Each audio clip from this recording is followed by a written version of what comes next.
Hello Rajesh. ఆ, నేను రాజేష్ని. ఎవరు మాట్లాడుతున్నారు? నేను సుధాకర్ని. నిన్న ఆదివారం చర్చికి వెళ్ళాను. చర్చిలో ఏం జరిగిందో తెలుసా? ఏం జరిగింది?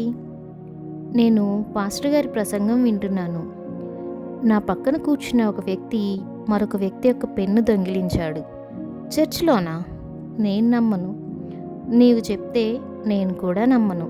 కానీ అతడు నా ప్రక్కనే కూర్చున్నాడు. నా కంటితో స్వయంగా చూశాను.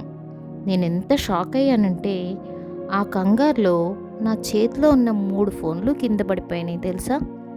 ప్రియ సహోదరులారా, దేవుడు మనకేం చెప్తున్నారంటే, నీ కంటిలోనున్న దూలమును ఎంచక నీ సహోదరుని కంటిలోనున్న నలుసును చూచుట ఎలా అని మత్తయి శుభవార్త 7వ అధ్యాయము 3వ వచనం ద్వారా మాట్లాడుతున్నారు. Thank you.